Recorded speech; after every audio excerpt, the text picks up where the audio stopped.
countdown. The numbers seem so real.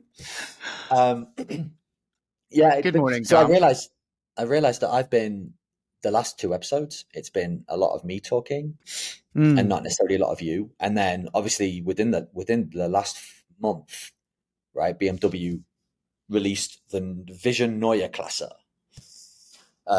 German for new class. I'm sure a lot of people could have guessed that, but and so knowing you're a BMW aficionado, or were, I know maybe not right now, but you have been in the past, and knowing that we already wrote an article on CLT a couple of years ago celebrating the original Neue Klasse, the 50 years of, I figured it would be a good time to kind of discuss all things BMW, Neue Klasse, the history of BMW, where they are right now. What do you think of them? Where are they going? Um, Sound Yeah, good? Yeah. sounds great. I think for context, I've been passionate about cars my whole life, but I think what really set it off for myself was the first car that I purchased with the intention to drive and keep for a long time. I think I was 14, 15 when I bought my first car, but it was a project and I worked on it and I sold it and it wasn't very practical. But after selling that car, I had enough money to decide, okay, like what is a car that I'm going to drive every single day that I'm going to like, I'm going to research, I'm going to be proud of, I think looks cool, all of these things. I think when you're in that 16 to 18-year-old range where you have big dreams if you're a car person, but also a limited budget. And that's when I started to fall in love with BMWs because at their base, you can get a used 3 Series even today for a reasonable cost. And if you do your homework and you find a model that is considered reliable and you make sure it has a good history and all the things that can ruin a BMW experience, if you make sure to check the box and say, I know its history, I know it's been serviced right. It doesn't have the motors that are unreliable. It isn't a model that hasn't been known to last for 200,000 miles. It isn't too new that it has enough technology where it's going to cost you money down the road to continue to service it. All of these things, you can find a sweet spot, which is really the 3 Series from honestly like mid 90s up to like 2010, 2011 are all great cars, in my opinion. Especially the naturally aspirated inline six robust motor. BMW has been making it for so long in so many different models that it's kind of their bread and butter from an engineering perspective. And so you learn that quickly by spending hours and hours on YouTube and Beamer forums and tracking Craigslist listings and calling potential sellers and kind of vetting out what are good options, what are not. And at that point in my life, back in high school, I found a 2008 BMW 328 coupe, all-wheel drive. It was blue, and it was actually located in Des Moines, which is where I live now, but at the time I lived 3.5 hours away and had never been. And I think the sale price on that was it was like $7,500 or maybe like 7 that was the asking price. And Mhm. so I took out a little loan.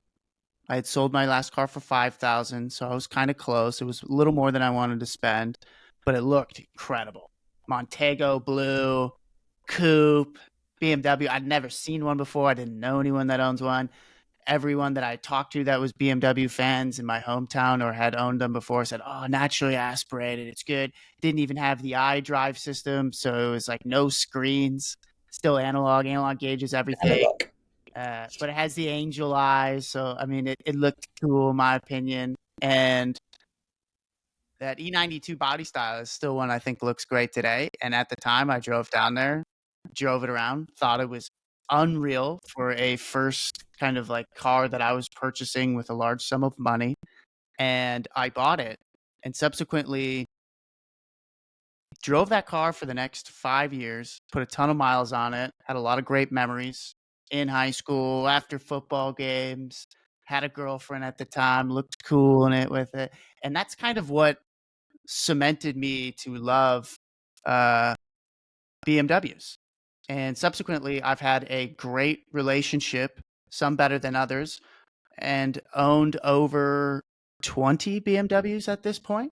Um, a lot of those there, like the 335s, which people tune. It's like the German Supra, and you have the M3. Hmm. But at the base, you get an inline six, and it was a solid ride. And so I quickly started to learn.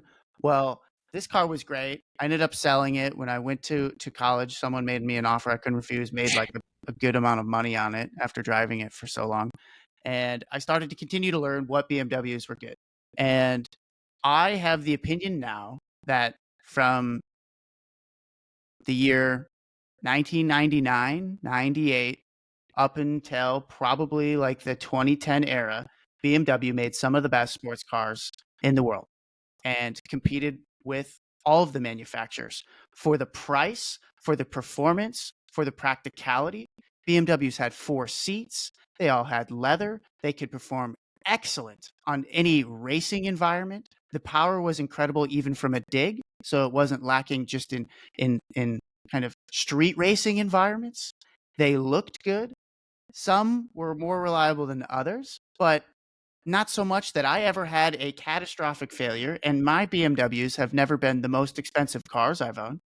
And all for a price that was significantly more affordable than any other competitive sports car. When I thought about um, a Porsche for that example, I mean, you're talking 5x the money. And I know in previous episodes I've talked about how much I like Porsche, and I still love them today. I'd love to go out and buy one, but you pay dearly for that. You can get a nice used M car for 20,000 US dollars and be competitive anywhere, have an incredible experience. And as long as you don't buy one that has been beat up or has kind of a battered history and you end up paying for it in maintenance later, great. E39 M5, You even wrote an article about it. You even wrote an article about it. that car, 189,000 miles, has no adaptive suspension, right? They didn't have that available at that year. 184. I stand corrected. Well loved. 22-year-old car, 21-year-old car at that point. Owner owned it for forever. I could see the amount of maintenance put into it. Had a lot of wear and tear. Drove incredible. That car was fast. It rode smooth, but when you pushed into it, it had these nice dampeners that they had to engineer one setting to where at a certain level of pressure they would firm up, but they would still be comfortable because it had to be a 5 Series. You could fit 2 car seats in the back. And we purchased that car for 10 grand, 11 grand, 400 horsepower. Show me something comparable that also has a built like a bank vault feel. You can get some JDM cars and it's thin metal and plastic interior and cloth seats, and they're fast, but you kind of feel scared at 100 miles an hour. That car, foot down, 150, smooth. Love it. What a unique experience. Today, the brand, nowhere near that. I would not buy one from 2013 on, wouldn't consider it. Turbos, problems, big screens, some of them look cool. The Lacent ones, I'm not a big fan of. And it kind of hurts me because the era of my favorite BMWs are long gone. And although they're coming out with maybe you can shed light on the new Classic, I'm not sure if I can fall back in love with the brand, even though it is the one that kind of pioneered my car enthusiast journey. Wow, it's a great summary, by the way. Um, so, do you, in terms of, because one of the things you picked up on that you seemed to get really excited by was no iDrive, analog. That was one of the things you were like, oh yeah. Um, and you've obviously picked up on reliability, actually reliability and all-roundedness rather than it feels great to drive. You sit in it, you know it's a BMW because it understeers or it oversteers or it executes in a certain way in certain corners, blah, blah, blah. So where do you think, what has made you fall out of love since 2012, 2013 with BMW? Obviously, you touched on reliability. I don't know if we could get stats Sure. up for that, but yeah, what is it that makes you? What is it? Why? Why have you fallen out of love? They've always been this practical driver's car. Even at a 3 Series, it's a fun car to drive. You can rev it out. They made it in a manual. They were pretty affordable, and you could get into something that was slightly more sporty and slightly more well built and slightly faster than anything else you could buy at that price point. When you compared buying, even like, there's Mercedes fans out there. I'm less so because a Mercedes is surely not that, right? You're not getting a manual transmission. They're a little more luxury. They're a little bit more boaty. They have an automatic. Um, and it's not the same feeling, right? I'm a driver, and a BMW for me was always a driver's car, right? And you could, however much you could pay, you could get the level of driving experience. If you had the smallest budget possible and you got a BMW with a manual, still a fun driver's car. If you had a large budget, go get the nicest M car. It'll be an insane experience, an extreme driver's car. Great. Today, I don't know what they are, right? I don't know. A 3 Series today, depending on what grill you get, and like either the 3 to 4 is either an okay looking car to an extremely ugly looking car, no manual transmission. It's huge and it's expensive. And I don't know why you would buy that over a different sedan, right? Like now it's not a, oh, well, I want a cheap driver's car, but it's made well and I want to have the German engineering. Obviously, it's a BMW. I think that answer was a clear decision for so many years. And now it's just one of many. Um, I think because they've really moved into technology, they've lost their kind of ethos to building cars for drivers. And it's probably a financial decision. I mean, how many people are driving enthusiasts compared to people who want nice technology and a brand that sounds nice? Obviously, they're not dumb, but I think from, as I said, the 2013 era onward, the 5 Series lost it, right? They stopped doing manual transmission 5 Series at that time. The F10 body style started importing a lot of the same motors over from the 3 Series. They were all turbocharged. You couldn't get a naturally aspirated motor. Super unreliable at the 2.0 level. Most of those fail around 100 to 120. You could go up to the 535, which had the N55 twin turbocharged inline six, which was a better motor than the previous one. But you get into the V8s of the 5 Series, terrible. I mean, you can't buy a V8 BMW and ever expect it to go to 200,000 miles. It's a non-question. And in my opinion, a car that makes it consistently the 200,000 miles is one that I would consider reliable. When you look at models that are used right now, which ones are consistently over that? E39 M5s are always near that mark because even though they had a V8, even though they're an M car, fairly reliable. 3 Series with a naturally aspirated inline six always can make it to that if you treat it right and take care of it.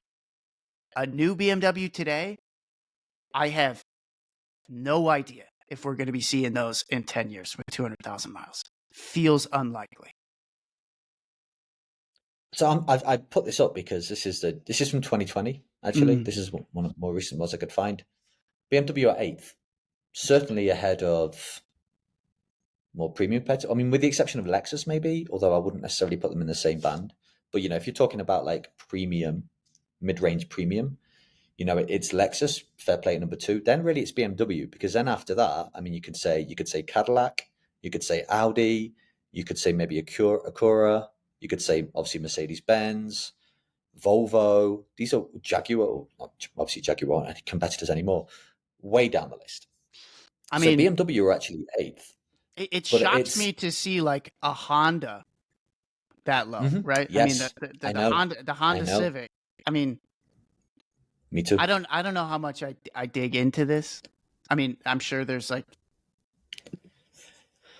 but I mean, But no, my opinions totally. But like when you say, hey, I want to buy the most reliable car possible, what do people say? Toyota, Honda. yep, exactly, exactly. And I just wanted to show it for almost for context because um, I think what you're talking about, one of the biggest degradations of, in your opinion, BMW is actually again what we've touched on both of the previous episodes. Is it a consequence of just where the car industry is going? Like you've got there is another reason, obviously, not just sustainability, maybe climate change reasons people are and car companies are moving to EVs and actually customer demand. But again, customer demand probably because people are a little bit more climate conscious. But also, if you look at the growing challenges for emission regulations on cars, the amount of new technology you're having to throw at internal combustion engines to get them to meet these standards is so complicated that I think some OEMs have just gone, okay, this is getting silly. Happy to move to EVs because they're a lot less complicated, at least from an infrastructure perspective. I wonder if we were to find some statistics to talk about powertrain reliability over time, I would not be surprised to see that across the whole automotive industry, powertrains have become consistently less reliable over time as more technology has been thrown at them to manage emission regulations. Um, and it might even be that as you go further up the scale to a V8, to a V10, to an I12, a V12, I6s, whatever, the more powerful they are, the more the more difficult it is to rein in emissions and other requirements. So I wonder if that's kind of a consequence as well. From a design perspective, um, I do think BMW have taken a really. It feels like they've lost their way. I would agree with you. When we think back to the purity of previous designs, again, like back to All of what have their we got current here? models. Okay, What a yes. what is this? This looks God, like they're it could awful. be any generic brand. I feel nothing. Yeah, and that is again. Well, this comes back to we spoke a couple of weeks ago on a previous episode about they call it the Russian doll Yes. syndrome, where it's and a lot of OEMs again from a cost perspective do that. It's God, that's such an ugly car. It's so clumsily done the grill as well. And so it's certainly more efficient from an engineering and a cost perspective. Ugh. To be more to have a lot of similarities, a lot of overlaps. You keep parts common, and therefore obviously you can have really high volumes. You can save on costs, but you end up with i7's not a bad looking. Or is that I don't think that's a bad looking car personally. Um, but you lose those individual characteristics of you lose those distinct models. Like I have no I if I'm on the street, I have no idea the difference between a 4 Series and a 3 Series now. I really am lost. There's so little difference. Um, The 5 Series. I mean, yeah, Well, that could be a Kia. That could totally. be a And Kia Kia looks better. i5. Yeah, yeah. And True. this is Very true. $749 a It's month lazy. with 7,000 due at signing. I mean, this is not Well, cheap. and especially in German companies, what they have really tried to focus on in recent years is something called PQ, perceived quality. And PQ and perceived quality, they have many different. There's many different gauges and many different attributes that are measured, but things like gaps between panels, the sharpness of edges. Audi, the Volkswagen Group, are superb at it, especially if you look at their interiors. And so it seems like what companies have tried to do is actually simplify their designs, go back to actually quite lazy designs, especially like lighting, really unimaginative lighting, to improve perceived quality. So you don't have complex edges, you don't have lots of different challenging things coming together. Whereas if you compare it to like a McLaren or maybe some Lamborghinis, some of the really high end auto, like some of the newcomers to brands like Singer and Rimac actually do perceive quality very well. But yeah, you have all these complex edges coming together. Some of the Chinese brands do it, and it's really difficult to execute well. So it can look quite terrible when you go close.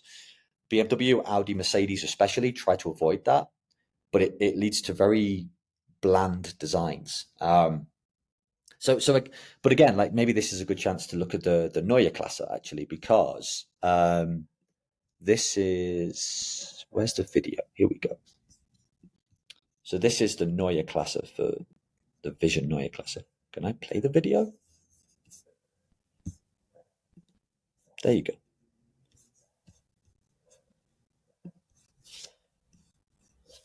Mm. So this is the new vision for BMW, which basically dictates their whole design ethos going forward. Now, I think for many people, if you look at some of the things within that, I would say, um, can I share this tab instead? Here you go. Some of the images. Um, it's there are definitely some things in here Of that will course. not be kept. If we go to the interior, for example, like I don't know, you mentioned earlier as well, by the way, BMW is getting much bigger. And I don't know if people realize, but obviously a huge portion of that, of all vehicles getting bigger, even look at the Mini, it's because of vehicle safety.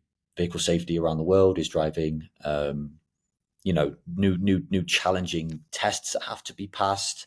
Like the US has a really specific IIHS, is the organization, and they have a really challenging, like 10% off overlap test, which is incredibly aggressive. But it's like if you almost avoid an accident but don't, you actually have a huge amount of force going into a really small part of the car. Very invasive.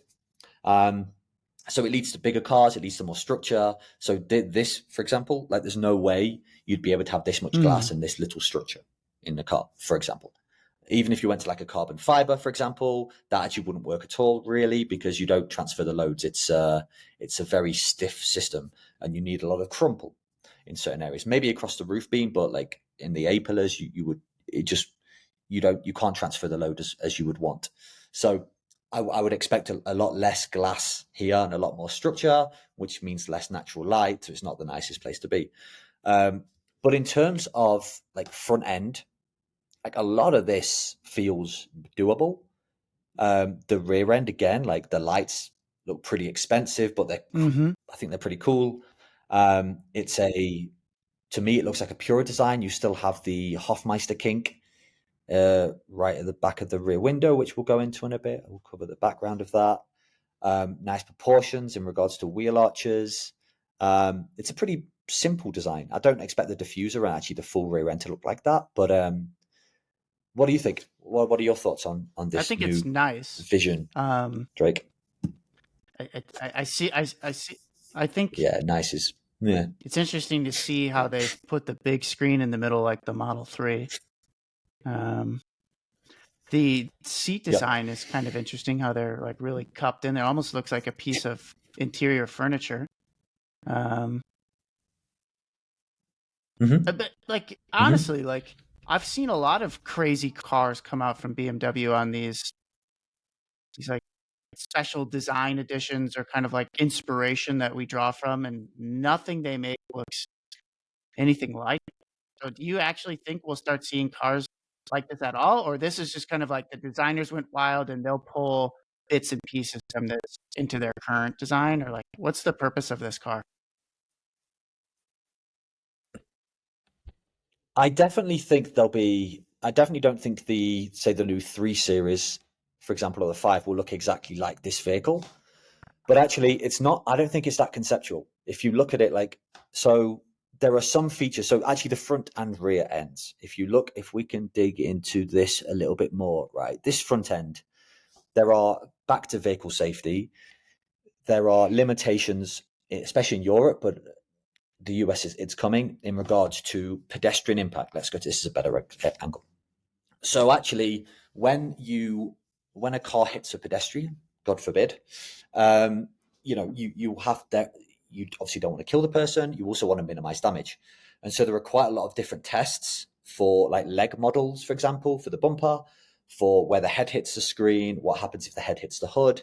But this front end would not do a very good job at all for leg impact because of its quite aggressive front end. The leg would sweep under. You'd probably break various bones, and obviously that would be really bad in a test. So BMW would not get a 5-star Euro NCAP rating. Would probably struggle in the US as well. So I expect the front end to look less aggressive, at least in terms of this like diffuser at the bottom. I expect that to go and it be a more conventional bumper style. But the lighting for sure can exist. I expect the proportions around the wheel arches. There's no reason that can't exist.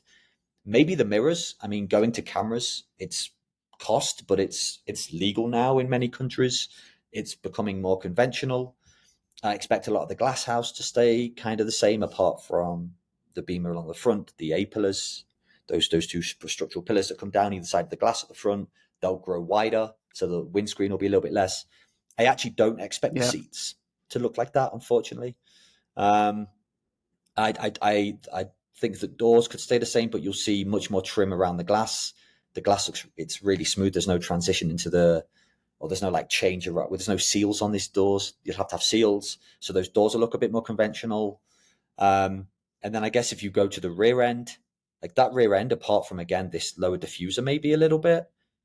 If they wanted to execute this rear end, they could do it exactly like that. There would be a couple of challenges for perceived quality around the lights in the corners, but fundamentally you can execute it like this if they wanted to. So actually, I don't know in the rear end. The front end I see changing, the doors I see changing, and some of the interior I don't think will be quite as open and minimalistic as that. But I mean, it's nowhere near a challenging concept. And actually, this is why I wanted to show. If we go back to our article actually that we wrote not that long ago. Well, I say not that long ago; it was 2 years ago, but it was a celebration of the BMW 500, which was the original Neue Klasse. So, for those who don't know, post World War II, BMW were forced because their factories had been turned into, I think, building tanks and building aircraft and all kinds of different things for the German war effort, right? So when the agreement was signed at the end of World War II, there was BMW were limited in terms of what they could sell. So they actually was selling pots and pans. I forget the name of I thought we had the name of the agreement. Are you sharing? Are you I always sharing that forget tab? the actual agreement that forced. We're still on Yeah, the is it not showing? It says Neue it is. Klasse pictures. Oh, on my screen, it's not. When I look at my screen, it's actually sharing the article.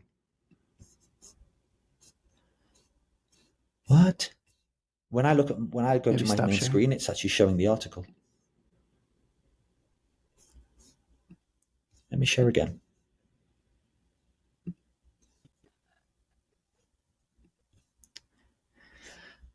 Where is it? Is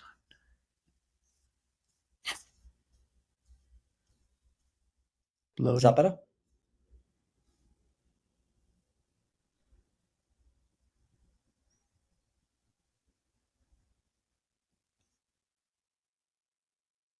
It's showing on my screen. No, but Is it not showing on it yours?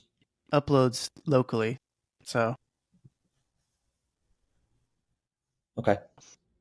Of course. Okay. We'll give it a second. mm-hmm. You're It's still got not like seeing. a You're still loading seeing a blank bar. screen. Oh, that's just because it's been working really well. Well, I'm assuming what we've been sharing has been working well up until now. Um, I really hope so. Um, okay, if it's recording locally, we're probably Sure. still okay. So maybe I'll Sounds just good. carry on describing. What do you think? Yeah. Um, yeah. Okay. So this is the BMW 1500, and this was the original Neue Klasse, which I don't think came out till 1959 and was released in, I think, we'll check. I think it was 1961. And so, no, sorry, 1971. No, 61. I was right. 1961. And so BMW post World War II, as part of the Allied agreement, because their factories had been used to make tanks and weapons and everything else for the German war effort, they were obviously um, very heavily limited in what they could actually produce based on the Allied agreement. And it was focused on things like kitchen pots, kitchen pans, kitchenwares, anything that was kind of metal, but a long way from any kind of technology. And um, they were very heavily limited for many years, I think a decade, almost a decade, in terms of what they could produce. They started to produce motorbikes, they started to produce bubble cars, which was a thing in Europe, not really a thing in the US. As you know, people looked to have really small cars for mobility, but there wasn't a lot of money in Europe in the late 50s, early 60s, because all of that money was going into rebuilding the whole continent after the war.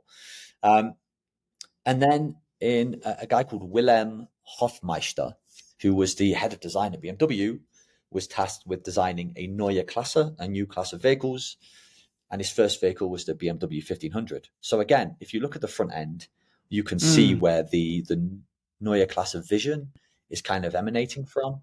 Kind of aggressive stance, raked back nose, again, that I don't necessarily expect to carry through. You have the rear end further down here, and you can kind of see some of the features, like the vertical lights, kind of some of the main features of the rear lamps on the Vision Neue Klasse are kind of again like emanating from this vehicle, and this vehicle was the 1500 was what saved BMW. Like BMW would have gone completely out of business if this vehicle hadn't have been a success. Thankfully, it was, and that's why we wrote about it in 2021, because it was 60 years of the Neue Klasse, and BMW actually started to make great vehicles that were, to Drake's point, analog. They were for the every person. They were spacious. They were dynamic. It was this vehicle that they took into motorsport originally. And so, this Neue Klasse of vehicles that BMW are going to produce now, you hope, are actually really important, Hmm. especially because they're going to be all electric, we're assuming. They're going to be dynamic. They're still going to want to compete in motorsport, you would think, but they have to be the everyday vehicle. How you capture that analogness, I have no idea. But it's a really important time for BMW, for sure. And yeah, it's it'll be interesting to see if these new vehicles can, you know, maybe in some ways, maybe not financially, but certainly save BMW in terms of, getting them back on track with their DNA, getting them on track with making them desirable. I mean, they're selling lots of vehicles again. BMW, they have pretty good volumes right now, but in terms of the cult following that I think BMW have had for Same. a long time, I don't know how that can continue, because it's so niche. Cult followings can be niche, but it's based on the brand having really clear principles. I think now what you can see is that for the 97, 98% of BMWs do not have those same principles. They might be kind of spacious, they might be good for a family, they might look aggressive, some of them, but it's really inconsistent. There isn't a clear DNA, and then you might have the BMW M5, or you might have certain derivatives that kind of follow most of them, but that's not brand consistency anymore. That's like having lots of crap at the bottom, and then just making sure you have a couple of pillars at the top, and that's not that's not good consistent branding. So um, it will be interesting to see where this Neue Klasse goes, but Sure. I don't I quite like it. I like the design. I'm just intrigued. Yeah, from like to your point, back to that analogness, um, great dynamic Mm. driving, agility was always something Yep. BMW was been favored for as well, because they were relatively light. Like, how is all that going to be? How is all that going to be managed in a vehicle that's now an EV? I That I don't think we know yet. I don't know what's going to differentiate it from other kind of small, quirky, fun EVs. I mean, there's a lot of those right now, or at least concepts of. I mean, why would you buy? Say that Mm-hmm. exact model comes out as an EV, right? Kind of like a BMW 3000 EV, little small, kind of Yep. retro stuff. Why would you buy that over another compact EV? Like, what is it going to do better? Oh, is the range going to be better? I mean, I feel like that's not how you build a cult following, right? Is its design a little bit more unique? Sure, but I don't know if it's enough so that makes you drop everything and say, no, no longer interested in a Model 3 at all. That is a much better car. Totally want it. I don't know, man. Well, it's a really good point. It's a really good point, and I think this is what I forget who argued it. I read an article a couple of weeks ago where they were talking about the different phases of a product, or even a market. Right now, the EV, I guess EVs are a market, and you had the phase one, which was proof of concept, Mm-hmm. the Tesla Roadster. some of the real conceptual other vehicles around that time um, that were probably ahead of the market, probably weren't practical even, but they showed the principle that you could have a car that was powered by electric and wasn't completely useless. Like it showed the concept. You then had, from 2010 onwards, you had a phase where, probably for over a decade, where vehicles were starting to be more than just feasible. They were actually starting to be kind of practical. You had the Nissan Leaf. You had, I mean, even things like the Renault Zoe. It was pretty small, but like it's a decent a little electrical vehicle. And then obviously they've evolved with like the Model S and a lot more beyond that. Even the Sure. BMW i3 maybe you could be categorized into that. The next phase is back to what we had with the internal combustion engines for a long time, which is really distinct characteristics um, and vehicles that really reflect branding. Maybe brands have to change, but you have really clear pillars of branding. You have really clear differentiators, and obviously that takes a lot. That's not just range. That's um, personality. That's not just in design like that. You need the consistent design, which arguably can be there all the time. We're starting to see that now where there's EVs being generated or EV concepts that are dictating a brand strategy and a design strategy as well. But like, how do you get those distinct characteristics from electric motors, from the weight balance of a vehicle? You know, how do you, if you want to be a consistently understeering product, how do you generate consistent understeer in an EV? There's an argument that the Porsche Taycan was one of the first to do that, right? In terms Yeah. of it being distinctly Porsche, despite being an EV. But that's obviously premium. How does that feed down to a 20 grand EV, a 15 grand EV, in terms of you sitting in it and going, oh yeah, this is a Suzuki, this is a BMW, this is a Volkswagen. Like that's kind of the phase we're about to begin or are just beginning. And so the next decade, the next 12, 15 years will be really interesting to see how that proliferates. So how do BMW in your if this is what they want to do, for example, in terms of going back to brand basics, how do they have that? You know, when people look at a Mercedes or they look at an Audi or they look at maybe even Jaguar or Lancia are coming back with more Alfa Romeo, how do people look at those and go, nah, I don't want any of them, I want a BMW? Like how like that's I have no idea. I don't, I don't think either of us do. But that's obviously the big challenge. But that is the big challenge for everybody. Like I say, Alfa Romeo is a good example. Eventually, Alfa Romeo is probably going to be predominantly EV. How do you capture the Alfa Romeo ness I think the advantage, in an though, EV? is some of the companies Um, you just mentioned, including ones we've looked at new models coming out in previous episodes,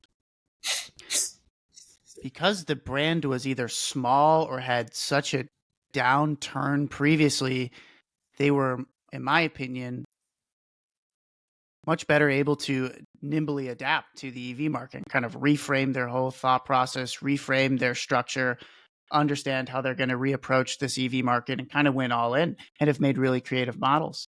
Where I think BMW is such a large player in the space that they're kind of 1 foot in, 1 foot out. The transition hasn't been super smooth, and the EVs they have released. I mean, I still think the i3 and the i8 are the best EVs that BMW ever released, and they're not even full EVs. So, but those I still think look better than anything they mhm. offer today. So now it's like they've almost digressed, right? When the i8 came out, that was uh, a real shocking kind of technological evolution in the car industry. It was a sports car that looked incredible and had this EV with a partial hybrid powertrain, and although its performance wasn't amazing, it looked cool. It was like, wow, look at where we're going into electric vehicles. Like BMW is clearly going to continue to evolve here. And the i3 was small and quirky and affordable, but I know a ton of people that have had them and loved them. And now I couldn't imagine buying an EV BMW that are for sale today. I don't know where they're headed, but it seems like the road hasn't been a trajectory that you could support as a fan.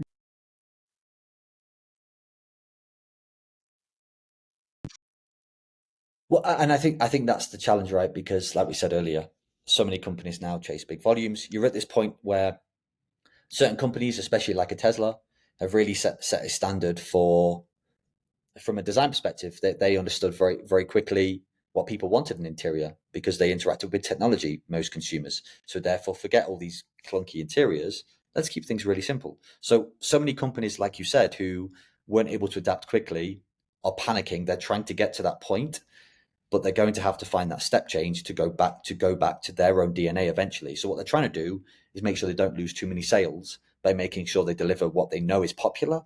What they then have to do is create the distinctness, the distinction for their own brand. And I think we're going to have to see that in the future.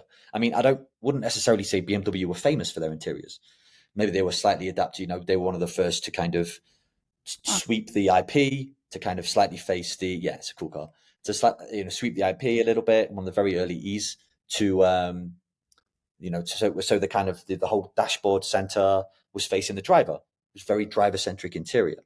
But beyond that, like, I don't think they were necessarily famous for their interiors. It was more the understructure. It was the dynamics. It was the chassis. It was the practicality, the spaciousness. So many brands offer that now, like you said. I think that's going to be the biggest challenge. But then, very quickly to your point, maybe we're coming to an end here. Actually, in terms Mm-hmm. of then looking at BMW, especially from an internal combustion engine perspective, you mentioned earlier, like, there's so many other options you would go for. If someone was looking at a BMW 3 Series range for money, they have X amount of money. I could probably afford a 3 Series right now, maybe a 330, something like that. What would you recommend It instead depends why they would be looking at a 3 Series, in right? this Like market? if they just want something nice, like get a Hyundai, get a Kia, get a fully loaded Genesis G80 or G60. I'm not sure what the size comparison is, 5 Series to a 3 Series. I mean, they're incredibly nice, save a little money, and I have a think it's a better, more 60. Yeah, reliable car.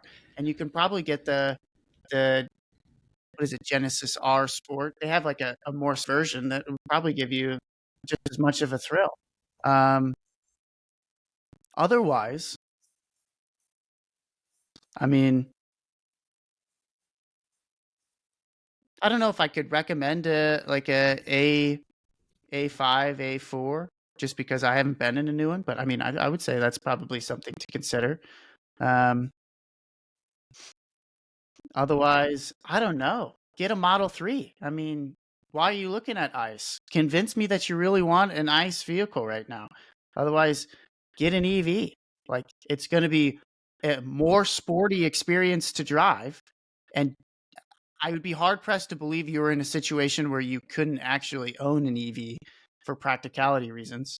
Like, if you're in a rural environment with no charging network around you. But I mean, everywhere. If you live in Europe, it's a no brainer. They're literally everywhere. especially now. But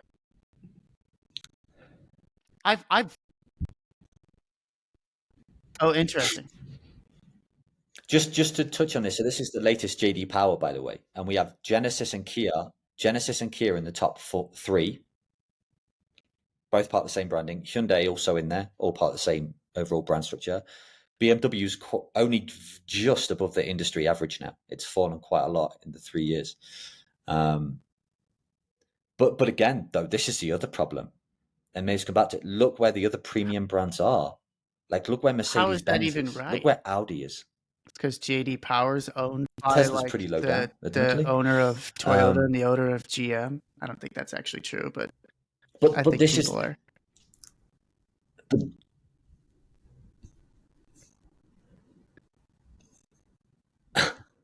it's just problems per 100 vehicles. I mean, obviously, it depends on the types of problems because having Sure.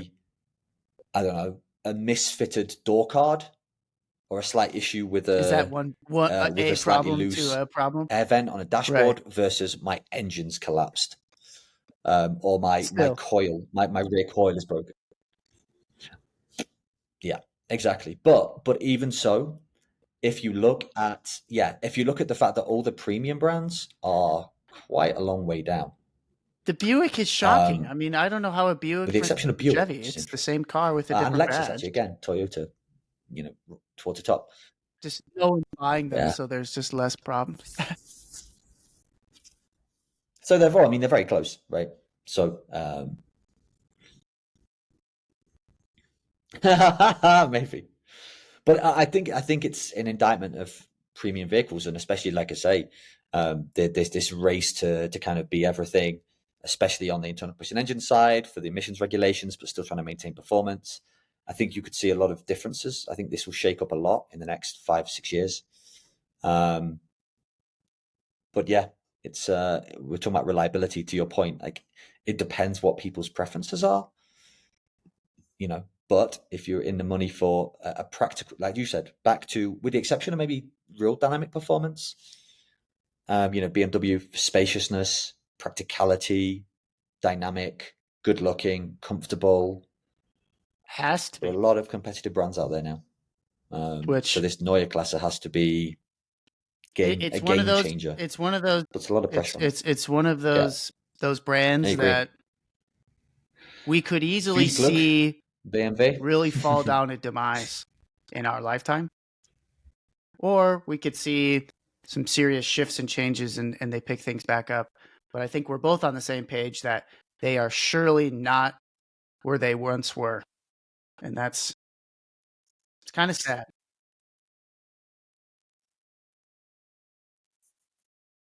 Zero chance.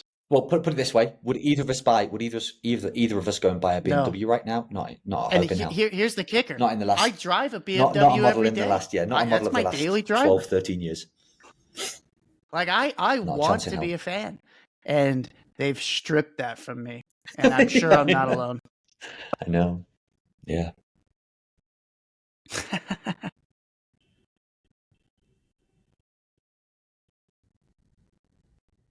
There you go.